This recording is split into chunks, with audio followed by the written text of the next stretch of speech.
वक्रतुंड महाकाय सूर्यकोटि समप्रभ निर्विघ्नं कुरुदे देवम सर्व कार्येषु सर्वदा। आज गणेश चतुर्थी, आज हर घर में श्री गणेश जी इनका आगमन हुआ है। और ऐसे ये वक्रतुंड, उनका जो तुंड है, जो उनके सोंड है वो वक्र है, शरीर महाकाय है, उनका जो तेज है अनंत कोटि सूर्य के समान है। और वो हर जो कार्य है उनकी सफलता, यश के लिए और सारे विघ्न का नाश करने वाले, ऐसे ये प्रथमेश, सारे देवता में उनको ये मान है कि वो प्रथम पूजनीय है। ऐसे यही गजानन, यही श्री गणेश, यही ये दंत वक्र, यही ये सब विघ्न हरता, ये गजानन श्री गणेश जी की आज आराधना का दिन है।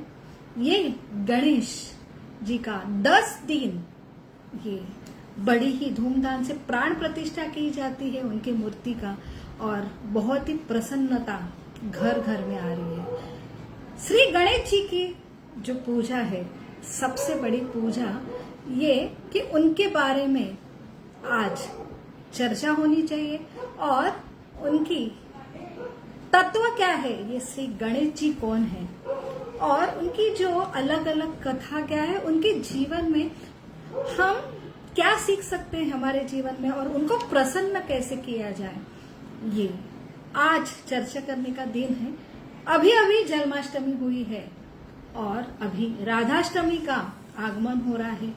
ऐसे हमारी जो संस्कृति है, हर 15 दिन में, और विशेष रूप से चातुर्मास, यहाँ पे ये 4 महीने हर 15 दिन में, 8 दिन में ऐसे बड़े बड़े उत्सव आते हैं। तो ये प्रतीक है कि हमारी संस्कृति ये उत्सव से भरी है। जो ये जगत में तामसिक अर्थात नैराश्य भरा ये जीवन है, जिसमें हम भूल जाते हैं हमारा जो खुद का, ये प्रकृति के साथ, ये प्रकृति जिनके द्वारा चलायमान होती है, ऐसे हम सब एक दूसरे से जुड़े हैं और सभी जो है ये प्रकृति से, और प्रकृति अल्टीमेटली जो वरिष्ठ है, ऐसे देव देवता है, और देव देवता से भी ऊपर जो पूर्ण पुरुषोत्तम भगवान है, उनका सबका एक कनेक्शन है। और ये भूलने की वजह से हम ये नेगेटिविटी कि मैं सबसे महान हूं, और ये हमारा स्वभाव नहीं है। हम जो है एक दूसरे से जुड़ते हैं और वही एक प्रेम का, एक पूरा फैमिली की तरह हम सबको एक फैमिली के रूप में देखते हैं। और यही हर फैमिली का एक अलग अलग दायित्व होता है।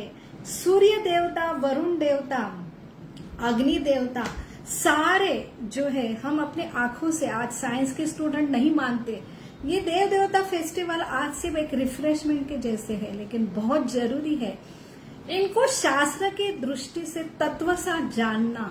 ये तत्व है, ये हम मूर्ति के रूप में विराजमान करके उनको थैंक यू देते हैं, उनके प्रति कृतज्ञता देते हैं, और उनके प्राण प्रतिष्ठा के दिन उनके बारे में उनका कंट्रीब्यूशन क्या है, वो हमारे लिए क्या करते हैं, और हमने उनके उदाहरण से क्या सीखना चाहिए। ये होता है प्रेम का आदान प्रदान। उसके लिए साइंटिफिक वे से जो चर्चा करने का ये दिन होता है, वो सबसे बड़ी पूजा होती है। उनका और हमारा कनेक्शन गाढ़ा हो, जब हम इंटेलेक्चुअल लेवल से उनको समझ सके। तो ये गणेश, ये जो सारे देव देवता सृष्टि चलाते हैं, जो हम अपने आंखों से नहीं देखते हैं, लेकिन हमारा दायित्व है उनको थैंक यू बोलना। अभी अभी सूर्य देवता के रोट हुए, उनको हम थैंक यू बोले। भगवान स्वयं जो पूरी सृष्टि, भौतिक और आध्यात्मिक सृष्टि के पालन करते हैं, वो भी खुद हमें अपने आंखों से हम देख पाएंगे। ऐसे द्विभुज रूप में यहाँ पे अवतरित होते, बहुत सारे लीला करते हैं, और वो जब आगमन करते हैं तो उनकी लीला का हम चर्चा करते हैं। और हमारा और उनका संबंध उससे गाढ़ा होता है। वो सुनकर शास्त्र से समझकर इंटेलेक्चुअल लेवल से उनके तरफ अट्रैक्ट होके हम सिर्फ एक हमारा ये प्रकृति का नश्वर हम ये भाग नहीं है, बल्कि हम एक शाश्वत ये हमारा अस्तित्व है, वो हमारा संबंध गाढ़ा होता है। वही आज श्री गणेश जी कौन है और ये हमारी संस्कृति में अलग अलग देव देवता, फिर हम एक निष्ठ कैसे समझे कि हम हर 15 दिन में अलग अलग देव देवता का त्योहार रहता है, तो वो अलग अलग है कि सारा एक सिस्टम है। वो है तत्व ज्ञान, वो शास्त्र हमें देते हैं और पुराण जो स्टोरी हमें सिखाते हैं। तो हमें स्टोरी तो पता होती है, परंतु तत्व से साइंटिफिक वे से इनका एक दूसरे से क्या संबंध है और इनका मेरे से क्या संबंध है। तो ये सारे तत्व जो है सृष्टि के पालन करते हैं और एक दूसरे से ये जुड़े हुए हैं। ये सबसे बड़ी जरूरी बात है समझना। तो ये गणेश तत्व है, एक पोस्ट है और ये हमारे लिए भगवान अलग अलग सबको एक पोस्ट देते हैं कि सृष्टि को, ये सारे जीव सृष्टि को वो चलाए। ऐसे ही श्री गणेश जी कौन है, उनकी जो बर्थ की, जो उनके जन्म की जो कथा है, उसके बाद उनके बहुत सारे जो लीलाएं है, वो हम शास्त्र से साइंटिफिक पद्धति से हम यहाँ पे चर्चा करेंगे। तो हमारा और उनका बहुत सारा जो है संबंध है और हम सही में क्या प्रेयर्स करें, प्रार्थना करें और उनको कैसे खुश करें, वो हम जानने का प्रयास करेंगे। और ये सारा वर्णन ब्रह्म वैवस्व पुराण ये और गणेश पुराण से हम यहाँ पे संदर्भ लेके इसकी चर्चा कर रहे हैं। तो अभी शुरुआत में श्री गणेश जी ये स्वयं भगवान कृष्ण और उनका क्या संबंध है। तो अलग अलग जो कल्प में अलग अलग स्टोरी आती है और हमें सबको पता है कि गणेश जी का जन्म पार्वती माँ के वो स्नान कर रही थी उनके मैल से हुआ है। लेकिन ये एक कल्प में घटना हुई है, लेकिन हर कल्प में अलग अलग जो स्टोरी आती है। ब्रह्म वैवस्व पुराण में बहुत ही सुंदर वर्णन आया है। और ये जो है इंद्र, ये भी पोस्ट है, श्री गणेश जी प्रथमेश ये भी पोस्ट है। तो हर ये अभी जो युग चल रहा है वो 28 युग है, जहां पे 28 युग में स्वयं कृष्ण द्वापर युग में अवतरते हैं। उसके पहले वो अलग अलग शक्ति को भेजते हैं। वही 28 युग में ये गणेश जी के पोस्ट के लिए ऐसा कोई जो दावेदार नहीं होता है, जीव दावेदार नहीं होता है। ब्रह्मा जी भी एक जीव है। तो ये जीव अलग अलग देव देवता एक पोस्ट ग्रहण करते हैं, उनका अगर क्वालिफिकेशन होता है। लेकिन 28 युग में ऐसा कोई पोस्ट के लिए दावेदार नहीं होता है। तो ब्रह्म वैवस्व पुराण में बताया है श्री कृष्ण खुद ही श्री गणेश जी के रूप में आते हैं। तो गणेश जी और भगवान पूर्ण पुरुषोत्तम कृष्ण, इनका संबंध कि ये और सारे भगवान विष्णु है, अलग अलग देव देवता है, बलराम जी, राधा रानी, देव देवता विष्णु है।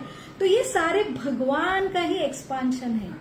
हम उनको अलग अलग करते हैं तो ये बड़ा अपराध है, लेकिन वो उनका ही भाग है, लेकिन वो हम एक भी नहीं है। तो वो एक ही भाग है, लेकिन उनमें कुछ अंतर है। ये समझना बहुत जरूरी है तत्व से। तो ये जो 28 जो कल एक ब्रह्मा जी के दिन में लगभग 14 मनु आते हैं और एक मनु में 72 जो 4 युग है, सतयुग, त्रेता युग, द्वापर युग, कलयुग, ऐसा एक महायुग में ऐसे 72 युग एक मनु में होता है। तो अभी जो मनवंतर है वो 28 मनवंतर में भगवान कृष्ण स्वयं गणेश जी के रूप में आए। और उनकी जन्म की कथा भी ये कल्प में ऐसी हुई कि जो सती के बाद, वियोग के बाद पार्वती ने बहुत तपस्या की, शिव जी को प्रसन्न किया और शिव जी और पार्वती का विवाह हुआ। और यहाँ पे तारकासुर नाम का असुर ने बहुत ताही ताही किया था। उन्होंने वरदान मांगा था ब्रह्मा जी से कि शिव जी के पुत्र से मैं मारा जाऊं, और इसलिए, और उन्हें पता था शिव जी अभी विवाह करने वाले नहीं है, परंतु वही सती पार्वती के रूप में आती है, बहुत घोर तपस्या करती है और उनको प्रसन्न करके उनका विवाह होता है। तो अभी सारे जो देव देवता है बहुत पीड़ित हैं तारकासुर के ये सारे अत्याचार से, उन्होंने तुरंत शिव जी के पास गए और बोले कि आपका जो विवाह है वो तारकासुर ये वध के लिए हुआ है, तो आपका पुत्र होना चाहिए। तब वहां पे शिव जी ने अपना वीर्य उन्होंने दिया, और वो माता पार्वती से जो नहीं हुए हैं वो जो उनका प्रथम जो पुत्र है, और ऐसे ये भगवान शिव से डायरेक्ट उत्पन्न हुए जो श्री गणेश जी के बड़े भाई हैं कार्तिकेय, और ये कार्तिकेय स्वयं देव देवता के सेनापति बने और उन्होंने ये तारकासुर का वध किया। अभी माता पार्वती को अपने कोख से पुत्र चाहिए था, उन्होंने बहुत ही शिव जी से प्रार्थना की, और शिव जी ने उन्हें कहा कि आपको पुत्र चाहिए ना, तो आप ऐसा विशिष्ट व्रत करो, भगवान कृष्ण को प्रसन्न करो। उन्होंने बहुत तपस्या की कृष्ण की, और कृष्ण साक्षात पार्वती माता के सामने जो है प्रकट हुए, और पार्वती माता ने कहा कि मुझे आपके जैसा पुत्र चाहिए। भगवान ने तथास्तु तो बोल दिया, लेकिन बाद में मेरे जैसा कैसे हो सकता है कोई, इसलिए भगवान कृष्ण ही स्वयं पार्वती के पुत्र के रूप में आए, और वही ये एक दिन उन्होंने द्वार खोला, और द्वार खोलने पर एक आकाशवाणी हुई, और जो पार्वती माता देखती अपने शयन कक्षा में, तो वहां पे उनको एक सुंदर सा पुत्र दिखाई होता है। तो ये होते हैं श्री गणेश। बहुत ही सुंदर पुत्र हुआ है, शिव जी बहुत प्रसन्न हुए, साक्षात कृष्ण है। और वहां पे सारे देव देवता, जैसे भगवान कृष्ण का जन्म होता है वैसे सारे देव देवता उनका दर्शन के लिए आते हैं, उनके लिए उपहार लेके आते हैं, परंतु एक शनि देवता नहीं आते। पार्वती माता नाराज होती है, शनि को वो न्योता भेजती कि आप क्यों नहीं आ रहे मेरे पुत्र को आशीर्वाद देने के लिए। शनि माता ये देवों के महादेव है, और पार्वती माता के कहने पर आ तो जाते हैं, परंतु अपनी नजर जो है नीचे ही झुके रहते हैं। पार्वती माता फिर से नाराज होती है कि आप आए तो है, आपकी दृष्टि दे के मेरे पुत्र को आशीर्वाद दो। तब वो कहते हैं कि मैं जो है वैराग्य, मेरा विवाह जबरदस्ती मेरे माता पिता ने किया, इतनी सुंदरी जो स्त्री है, और मैं वैरागी, मैंने कभी उनके ऊपर देखा नहीं नजर उठा के, तो उन्होंने मुझे शाप दिया कि आप जिसके के ऊपर आपकी नजर जाएंगे वो तुरंत उसका सरच्छेद होगा, इसलिए मैं नहीं देख सकता माता, मुझे क्षमा करो। परंतु माता है वो बोली कि नहीं, ये आपको मेरे पुत्र को आशीर्वाद देना ही है। और जैसे उन्होंने नजर उठाई और श्री गणेश जी के ऊपर उन्होंने नजर जो उनकी दृष्टि डाली, तभी तुरंत उनका सरच्छेद हुआ।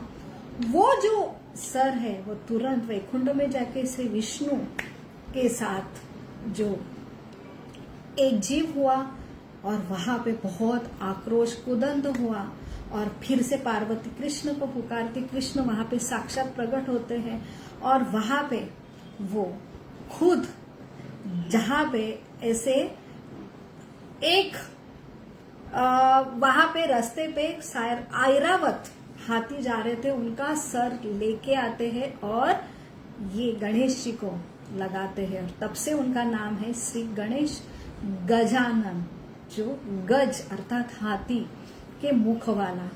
तो ऐसे ये विशेष पुत्र का जन्म, और उनकी जो सारी लीला भी विशेष है।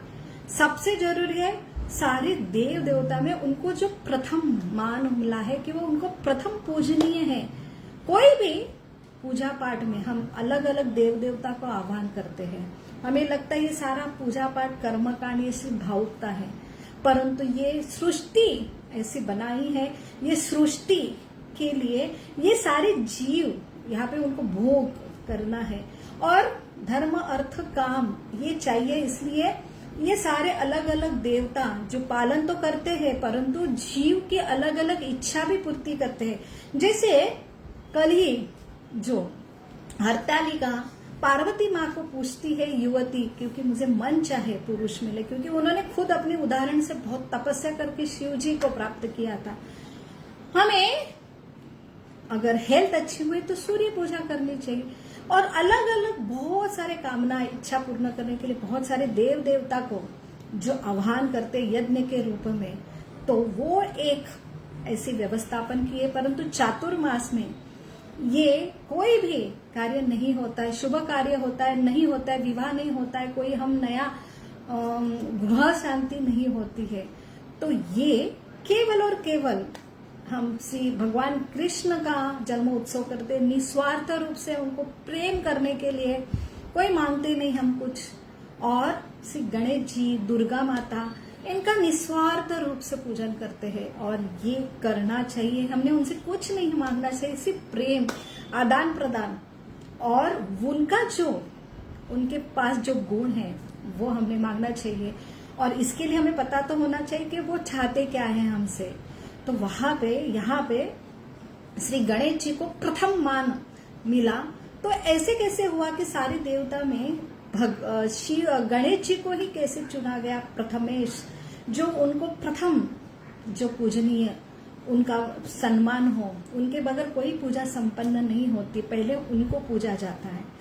प्रथमेश ये उनको नाम उनके ऊपर से मिला। ऐसा हुआ कि शिव जी ने घोषणा की कि सारे जो देवता है, अग्निदेव, वरुण देव, सूर्य देव, चंद्र देवता, सबको कि आप एक रेस लगाओ, पूरा जो ब्रह्मांड है उनको अगर 3 बार प्रदर्शन करके जो अव्वल आया वो प्रथमेश, उनकी पूजा प्रथम किए जाएंगी। अभी जो गणेश जी है वो तो उनके पास जो वाहन है वो बहुत ही छोटा है, और ये मूषक जो छोटा वाहन के ऊपर सारे चले अलग अलग वाहन लेके, सबके पास बड़े बड़े, इंद्र के पास तो ऐरावत हाथी है, कार्तिकी के पास जो मोर है, ऐसे सारे जो चल पड़े। परंतु अपने जो गणेश जी है छोटा सा मूषक लेके वो कैसे ये दौड़, ये विश्व वाली दौड़ है, वो कैसे जीत पाएंगे। लेकिन वो बहुत ही बुद्धिमान है, और उनके पास इफिकेसी, कार्य क्षमता से भी ज्यादा है, वो है बहुत ही जो है गुणकारी, ऐसे नम्र है, कैरेक्टर है उनमें। तो ऐसा ये गणेश जी छोटे छोटे मूषक के ऊपर जा रहे थे, और वो वहां पे साक्षात नारद मुनि, उनकी भेंट हुई। और नारद मुनि उनसे, जैसे नारद मुनि का है कि वो गुरु तत्व है और गुरु का काम है कि श्री हरि कथा उन्होंने चालू की, और बड़े बड़े कान से गणेश जी सुनने लगे नारद मुनि से हरि कथा, और बहुत ही तल्लीनता से सुने। और फिर उसके बाद नारद मुनि ने पूछा आप कहाँ जा रहे हो? बोले ये सारा जो है ना, सारे देव देवता चल पड़े हैं, जो विश्व, ये पूरा ब्रह्मांड का भ्रमण के लिए जो अव्वल आएगा वो प्रथमेश कहला जाएगा। मेरे पास तो इतनी क्षमता नहीं है, और मेरे पास बहुत बड़ा महाकाय शरीर है, और छोटा सा मेरा जो है वाहक है, कैसे भरा मैं जीत पाऊं, लेकिन प्रयास तो करना होगा।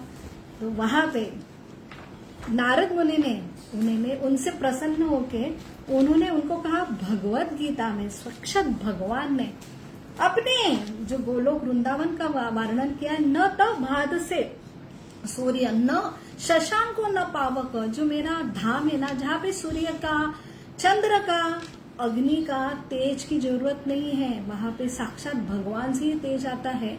तो ये 3 जो है, सूर्य, चंद्र और अग्नि, ये 3 तत्व जो है वो तत्व जो है श्री राम में है। तो एक पन्ने पे ऊपर एक जो वृक्ष का पन्ना लेके उसके ऊपर राम लिखाया, और वो पन्ने का जो है उनको पास दिया। इनका जो प्रदर्शन किया तो साक्षात गोलोक वृंदावन के प्रदर्शन के, तो वहां पे वो जाके शिव जी और पार्वती के हाथ में देके उनके चरणों, उनके पास रह के वो तीनों का वो जो भगवान राम का नाम, और वो तीनों जो माता पिता का प्रदर्शना करते हैं, और वहां पे उनकी जो ब्रह्मांड थी पूरी प्रदर्शना संपूर्ण होती है। वो प्रथम अव्वल आते हैं और उनको ये समर्पण, बुद्धिमत्ता, वो देख के शिव जी प्रसन्न होते हैं, और तब से उनको मान मिला है वो प्रथमेश है। अभी उनका जो वाहक है मूषक, उनकी भी स्टोरी आती है ब्रह्म वैवस्व पुराण में कि वो जो है वो एक स्टोरी में एक ऐसे ही गजमुखासुर नाम का जो आसुर है, वो जो है बहुत ही ताही ताही मजाता है, और जो ऐसा त्राही ताही मजाने की वजह से सारे देव देवता परेशान होता है। परेशान होके सारे शिव जी के पास आते हैं, शिव जी श्री गणेश जी को भेजते हैं, और श्री गणेश जी का और ये गजमुखासुर का बहुत ही घमासान युद्ध होता है। और युद्ध में सारे शस्त्र पूरा वार होने के बाद फाइनली अपना दंत फेंक के मारते हैं ये गजमुखासुर के ऊपर।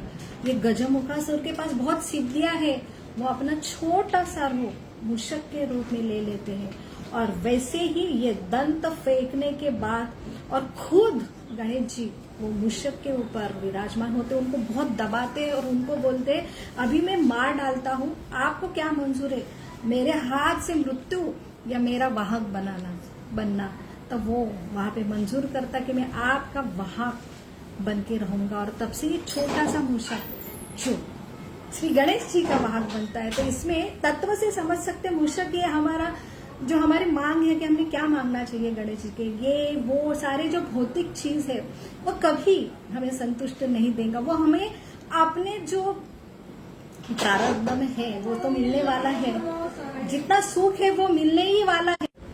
सबसे जरूरी है कि वो छोटा छोटा मूषक बहुत ही चंचल होते हैं हम भौतिक कामना के पीछे, लेकिन सबसे बड़ा महाकाय ये स्थिर रहते हैं गणेश जी, वो है स्पिरिचुअल। हम आध्यात्मिक अगर स्थित होते हैं और हमको जो मांगना है वो आध्यात्मिक मांगना चाहिए। तो ये श्री गणेश जी का सबसे बड़ा कंट्रीब्यूशन है कि उन्होंने व्यास मुनि से सबसे बड़ा जो लेखन किया, वो राइटर बने। सारे जो वेद है, महाभारत के 1,00,000 श्लोक उन्होंने रचना की। व्यास मुनि ने रचना की, उनको राइटर चाहिए थी क्योंकि कलयुग में लोग श्रुतिधर नहीं है, उनको लिखित रूप में ये शास्त्र लिखना था, और इसलिए उन्होंने चुना सबसे बुद्धिमान तेज श्री गणेश जी। और गणेश जी ने भी शर्त रखी कि मैं इतना स्पीड से मुझे लिखना है कि आप मेरा एक श्लोक होने के पहले ही आपका दूसरा श्लोक तैयार चाहिए। तब व्यास मुनि ने भी बोला कि आपको समझा के वो मैं श्लोक बोलता हूँ, वो आप समझ के आप कन्विंस होते तभी आपने लिखना है। तो सिर्फ राइटर नहीं थे, उन्होंने समझ कर हर श्लोक वहां पे लिखा, और जो है ये 1,00,000 श्लोकों की निर्मित हुई महाभारत की, वही उसमें ही भगवत गीता आती है महाभारत में। और ये कार्य हुआ बद्रीनाथ में। आज भी वो श्री गणेश जी की गुफा, व्यास मुनि जी की गुफा है सरस्वती के तट के ऊपर। तो ये ऐसा सबसे महान कार्य 10 दिन चला। वही 10 दिन श्री गणेश जी की प्राण प्रतिष्ठा होती। उनको इतना पसीना आया तो व्यास मुनि ने उनके ऊपर मिट्टी का लेप लगाया, और 10 दिन के बाद ये लेप निकाला, वही मिट्टी का ये प्राण प्रतिष्ठा होती है, और 10वें दिन उनका विसर्जन होता है। तो ये इससे हमें समझ में आती है श्री गणेश जी को प्रसन्न करना है, तो उन्होंने इतना श्रम से ये 10 दिन श्लोक लिखे, और उसमें सबसे बड़ा तत्व समझते हैं सृष्टि कैसी है, भगवान पुरुषोत्तम पूर्ण पुरुषोत्तम कृष्ण कौन है, उनका हमारा संबंध क्या है। अल्टीमेटली हम अटके हैं जन्म मृत्यु चक्र में, और अल्टीमेटली हमारा धाम कहाँ है, और हम इस जीवन में धर्म अर्थ काम मोक्ष तक हमें जाना चाहिए। तो ये हमारा सबसे बड़ा लेसन श्री गणेश जी हमें देते हैं। तो उनको हमने प्रार्थना करनी चाहिए कि ये भगवत गीता आपने जो समझ के लिखे हैं, तो हम भी भगवत गीता समझने के लिए हमने उनसे प्रार्थना करनी चाहिए। और हमने रोज ये ऐसी विधिवत पूजा है। और ये जो सूंड है, जो राइट साइड और लेफ्ट साइड सूंड, उसमें क्या अंतर है। राइट अर्थात दाहिना और बाइना। तो दाहिना साइड जो है ये मोक्ष के लिए माना जाता है, इसलिए दाहिने साइड वाले जो सूंड वाले श्री गणेश जी बहुत रेयरली पाते हैं। सभी लोग लेफ्ट साइड वाले गणेश जी का प्राण प्रतिष्ठा करते हैं। वो एक भौतिक सारा सुख शांति समाधान जो देता है। वो सूंड की भी स्टोरी आती है। कौंज ये जो है विष्णु के, भगवान विष्णु का एक दिन उनकी इच्छा हुई कि जो शंख है पांचजन्य, वो शंख उन्होंने, उनकी इच्छा हुई और उनके पिताजी ने, शिव जी ने विष्णु का शंख चुराया अपने पुत्र के लिए। और जब विष्णु सवेरे उठे और उन्होंने देखा मेरा शंख नहीं है, वही शंख से वो असुरों को मारते घोषणा करते हैं, तो वो बहुत बेचैन हुए और उनको सुनाई देता है शंख जो कैलाश में। वो बहुत आश्चर्य होते कि शिवजी कब से चोरी करने लगे, और बहुत ही वो खोज के शिवजी के कैलाश पे आते तो देखते हैं छोटा सा श्री गणेश शंख बजाता है, और वहां पे वो छोटे से नन्हे जो है राइट साइड से वो शंख बजा रहे हैं और वो अभी देने के लिए तैयार नहीं है। तब शिवजी बोलते हैं कि मेरे पुत्र को आपको तुरंत जो है शंख नहीं मिलेगा, आप उसके साथ खेलो। और पूरा दिन भर विष्णु खेलते हैं, तब जाके ये शंख लौटता है, मिलता है। तो वैसे ये स्टोरी जो अलग अलग लीला जो शास्त्रीय प्रमाण देते हैं कि विघ्न हरता, जो सारे विघ्न के नाश करने वाले, ये जो है गणेश जी, उनको शक्ति साक्षात नरसिंह भगवान से आते हैं। उसका उल्लेख जो ब्रह्म संहिता में आते हैं, यत्पाद पल्लम युगम विनिधाय कुंभ द्वंद्वे प्रणाम समय स गणाधिराजा विघ्नान निहंतु मलमस्य जयत्र यस्य गोविंदमादि पुरुषम तमहम भजामि। इससे समझ में आता है श्री गणेश तत्व विघ्न हरता, साक्षात उनको चरणों से जो नरसिंह भगवान, वही भगवान का एक्सपांशन है कृष्ण का, उनसे ये विघ्न हरता, जो दुख हरता शक्ति इनसे होती है। तो वो एक है, हम उनको अलग नहीं करना चाहिए, लेकिन उनमें डिफरेंस भी है। तो वही ये गणेश जी माता पिता का बहुत रिस्पेक्ट करते। गुरु नारद मुनि के वजह से वो जो एक प्रथमेश, ये उनका जो सम्मान तक पहुंचते, तो हमें माता पिता और गुरु ये तीनों का, और लास्ट में हम कृष्ण तक तभी पहुंच सकते हैं। तो ये संदेश श्री गणेश जी देते हैं। और अल्टीमेटली जो हम रोज आरती गाते, वहां पे सबसे एंड में घालिंग लोटांगण वदंती पूजन डोळ्यांनी पाहे रूप तुझे प्रेमे आलिंगन आनंद पूजन भावे ओवाळून म्हणे नामा तमेव माता त्वमेव पिता त्वमेव बंधु सखा त्वमेव हो। और उसके बाद कायन वाचा मनसेन्द्रियात्मा बुद्धा आत्माना प्रकृति स्वभाव, उसके बाद अच्युतम केशवतम राम नारायण कृष्ण दामोदरम वासुदेव भजे। और हरे राम राम राम हरे हरे, हरे कृष्ण कृष्ण कृष्ण हरे हरे। तो ये श्री गणेश शुरुआत करते हैं कि हमने हर देव देवता का पूजन करना चाहिए। माता पिता को हम वो माता पिता के रूप में हैं, और उनसे हमारे कायन वाचा, हमारा मन काया बुद्धि ये समर्पित होना चाहिए। और अल्टीमेटली अच्युतम केशवनम राम नारायणम, यहाँ तक हमने कृष्ण तक पहुंचना है।